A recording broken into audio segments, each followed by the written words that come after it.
is a little bit different there, but that's how we've seen consistency in not only being able to hold commitments, but also then being able to have very good, if any, attrition rates in school.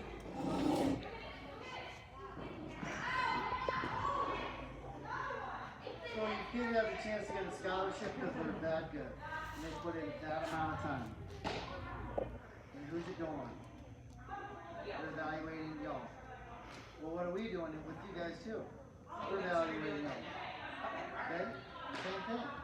So, are you going to help your player, or are you going to hurt your player? That's my question. If you want to stand at the fence and scream at your 10-year-old daughter or 12-year-old daughter about softball, you need to go somewhere else. Because I'm not going to give anybody a recommendation on somebody screaming at the fence. Or coming behind the dugout, pacing back and forth, and the kid's going to be okay. Go sit down. Go enjoy your day. If they need to get better, they should have worked harder. They should have done that in practice. Maybe we should do that on our off time, not on that place. Does that make sense? He's telling you about a Scott. Now, going to Northwestern would have been great for my kids. But listen, I had no score to one of those students in my house. Right? None. They all qualified. They were decent students. We never had any problems, except for one. But anyway, we'll go past that one. I just mean innocent. But they weren't 4.0 like going to Northwestern. I mean, that's a life changer. Right? 4.0 student, football player. Oh my. Yeah, they won't have any connections, right, when they come out. So what I'm saying though is that we're just, they had to do it, we had to sit back. We've gone through recruiting 6 times. 6 times. Okay, so they all 3 went to junior college, then they all 3 went to their next school. 6 times we've gone through recruiting. Have any of y'all gone through recruiting 6 times? No? Well, I'll tell you what, we made a mistake every time of the 6 times recruiting, whether we didn't ask a question or this. It's hard. But the one thing we don't want to do is affect our child. Meaning on how we act and see it. Because you never know who's around you. And I tell your players all the time, you never know who's in the stands. You never know. Never know who's around. I have a real quick story. So there's a guy, coach in Florida, really nice school, really great school. He came to this tournament to recruit this one kid, rain delay. He's over at Dick's, just as we all do on rain delays or whatever. We're at Dick's going through all the stuff. He hears a commotion in the store. It's the kid he's recruiting. It was something he was doing in the store with his buddies or whatever, made a big commotion, security's over there. He walks out, leaves.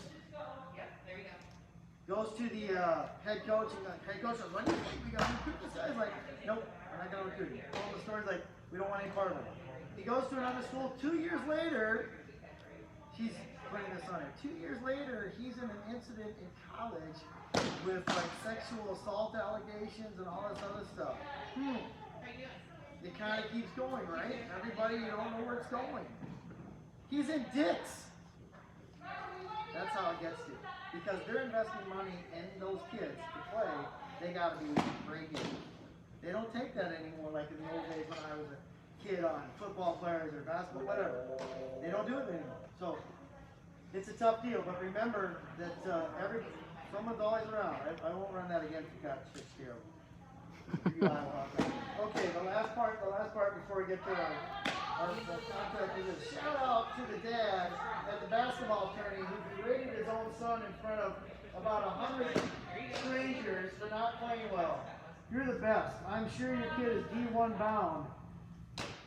Don't worry, those tears were caused by competitive fire, not because of embarrassment and betrayal. I hear people tell me that they're competitive all the time. I don't care. No one cares you're competitive. By the way, no one cares any about that stuff. Just support your players. It ain't about you outside the fence. It's about you encouraging your player and working the best with your player. Not any of this stuff. Have you seen this before? Anybody seen this before? It's terrible. It's awful. It's awful. Part of it is we have to make sure that we're supporting this kid to get better and not get worse. We were just talking about the last or we were talking about kids just having a hard time getting in the box. I had a kid a couple years ago that I couldn't play him in the infield. because he couldn't protect himself. I told his dad, I went and talked to his dad because he was just, wasn't ready. Put him in the outfield, came back, infield did fine. Same kid. Didn't take the bat off his shoulder for 2 tournaments. In the cage, fire, 2 tournaments. Went to his dad, I'm like, he's got to do it on his own. Now he's like a big stud high school player. May go to college and play ball. But the point was, we didn't go, get yourself go. He's like, he's got to do it on his own time. We can't do it for him. He's got to do it on his own. I've had a kid here recently that got hit. The team that he used to be on didn't want him to be on their team anymore because he got hit and he kept stepping out. 2 years later now, he's a really good player going to high school this year. They got to do it on their own. We can't yell at them because they got to figure it out. We got to help them. All right. And put on parents. Come to the game. Enjoy your day. Form relationships. Making friends with other parts of the family. I don't care. I talk about competitive. I don't care. Cheer on your team and your players. Positive influence, verbal and body language. Let's talk about body language real quick. Your child knows where you are the whole time they're playing. They feel you. Okay, your child gets up. We talk about being aggressive, hitting. First good pitch you see, ball comes right here down the middle, strike 1. You're like, I have working on coaches meetings. So, third base coach, his kid's in the box. First pitch comes down, strike 1. Looks right at it. He's like, oh. Shaking his head, turns around, walks away, crossing. What are we telling our kid? What we just do? Like all the negative possible stuff we could do, right? All of it. So we work with all our coaches on the body language. I'm gonna work on you. You're behind the fence. They're up at the plate. They just look at strike number 1. Everybody goes, "Oh, I swing the bat!" And you're like, and they know where you are. They step out of the box and they look right back at you. Now, if you're like this, we got strike 3 coming pretty quick. If you're like this, we got strike 3 coming really quick. If you're like this, we got strike 3 coming. If you're like this, hey, next pitch, let's go, you can do it. We got a chance. Because they hear you, they see you, they feel you. It's all about your body language and what you're putting out there. So we talk about this with our coaches all the time. I would talk to you about this. Now that I'm older and I get to watch my kids from the stands and maybe have a beverage while I'm watching, I'm like, hey, good swing, way to go. I don't care. What am I going to do about it, right? But that's what I'm talking about. They feel you and they see you. My kids may not even care that I'm there, Different stories, but that's a big part of it. And then give it a rest. We want to move this ball. Give it a rest. What's that mean? I got 10 other families here, man. Why are you affecting 10 other families? Nice. Hey, about you. About our team. Team together. Take a breath. 30-minute rule. Take it easy. Then we can come back and talk if we need to. No. We got 10 other families. Do not affect all those 10 other families. That's just the motion that we have to make sure that we are understanding that we're our team. Okay.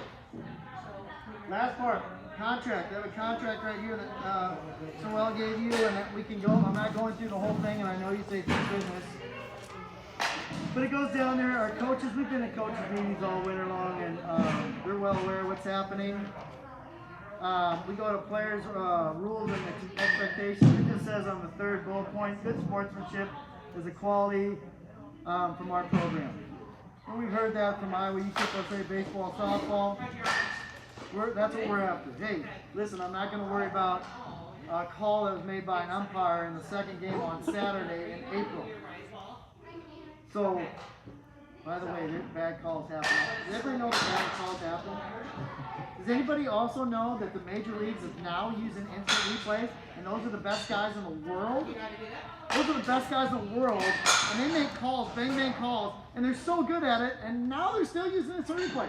Let alone we have an umpire on Saturday on the 10 o'clock game in the morning, if he's going to be good or bad. Listen, most part in around the Des Moines area, we've got a lot of pretty good umpires. Do they make some bad calls once in a while? Yeah. Do I like any of them? No, I don't like any of them. But they're pretty good. Pretty good. So understand that where we are in that part of it with good sportsmanship. And then it talks about self-indulgence. And the girls, we all talk about this with all our players. If they're going to pout, they're going to sit. If they're not going to hustle down to first base, they're going to sit. Plain and simple. Do we work on that pouting thing forever? Absolutely. We work on it non-stop. But it can't just be about me or one person. I understand you're not having a great day. So what? Be a great teammate. My kid didn't travel. All right? We're still paying part tuition stuff here. He didn't travel. He's at Tennessee Tech because of baseball. Not because he likes Tennessee Tech. He didn't travel. He had to sit. You want to pout? You get up. Sit. And you don't get to come in back in and you go, oh, Mr. Coach, I feel better now. Not happening. When Mr. Coach wants to let you come back in. Does that happen to your child? Do they pout around sometimes? Absolutely. Do we work on it? Absolutely. If they continue going, sit down. And please, on the other end of the bench, away from me. You think that's going to fly anywhere else? That's not going to fly anywhere else. Just some coaching projects it doesn't. But I just want to let you know, they know that. They're working on it right now. They've worked on it every practice. It's going to happen. We're going to keep working, and we need your support on it. Does that make sense? Like, hey, listen, had a great day, guys. Keep your head up. Stay positive. All right, I'll go past this other things right here. And then I go down to rules for parents. It just says 30-minute rule again. Proper way, if you have questions or anything, go to your coach first, 30 minutes later, and then it comes to me. And then the last one that says, email is not for conflict resolution. I will not take your email. I will not read your email. I won't do anything with your email. I'm not good with email. A guy emailed me twice last year. He no longer plays for us. He's not following directions. It says, no email. Call me. Come see me. I'm much better at that. The email thing doesn't work. It's not for conflict resolution at all. It's not. Call me, come see me, whatever. We can figure it out. No big deal. We'll set an appointment. We'll get together. We'll go have coffee. But the email stuff, it doesn't work. It's never gonna work. You're not gonna do that to a coach. You're not gonna do that to an athletic director. That's not just gonna fly. You guys dig yourself a hole. If that ever happens in high school, if you want to talk to the coach in high school, call him, email maybe and say, hey, can we get together and set up an appointment? That's about it. Okay? I'm letting you guys know those are the trade secrets. Enforcements are right there, violations. Sometimes we suspend, sometimes we warn. Very rarely do these things happen. Except last year I had that one incident. That's rare. And then the last one talks about playing time. There is no place that it says that we have required playing time. Zero. No place that says that. Like I said, you kids want to pout, they can sit down, they may be out a little bit. But for the most part, we want everybody playing similar. Alright? I know some are pitchers, and sometimes we'll sit with catchers after it's 95 degrees and they've been catching like for 5 innings. But it's all similar, and that's how we want it. Our coaches have a record of everything about what's going on there. I'll remind you of this. I want them to play different positions. I want him to play different positions. My youngest son, he was a middle infielder. He was a shortstop most of his life. And then when he went to college at JUCO, they asked him if he could do outfield stuff. He's like, yeah, I do outfield, get outfield. We want your players to be well-rounded. So we want them to play an outfield position, infield position. And I know different in softball, pitch and catch, we do that in baseball. But if they're a pitcher, I'm sure they're already working on it and doing those things. If they have any interest in catching, we want to get them to use that too. But I'm sorry, your player's just not going to play shortstop and hit third every game. It's not going to happen. And playing first base is just not going to happen. But don't get me wrong, I'm not going to put somebody at first base that can't catch the ball. So things are out of necessity at times, but we want them to know different places and know the game. We want them to know that. Because when they go places or they go to other teams down the road, if they get older, they don't have to do it. Because their bat's so good, they got to get on the field. Well, you know what? The center fielder or shortstop has been a 3-time All-American, and that's nobody getting in that spot. Can you play left field? Yep, I can play left field.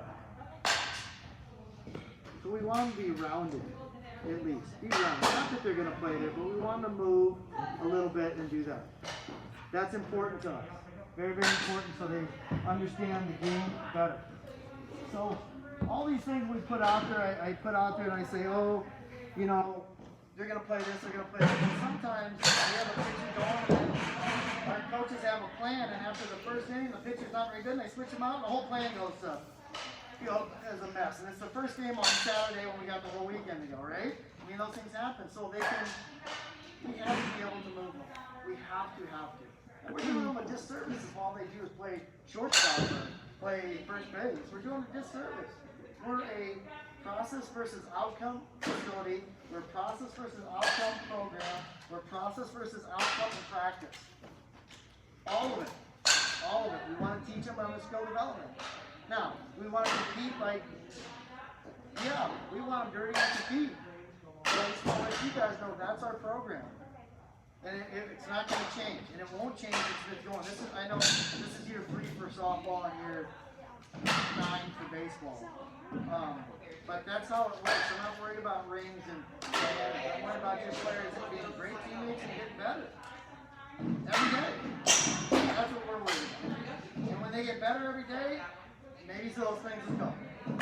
But they're not gonna die if they don't get a ring. And they're not gonna be superstars if they get a ring either. How about just be the best? You can be. And that's what we ask all the time, and that's what we ask of you guys.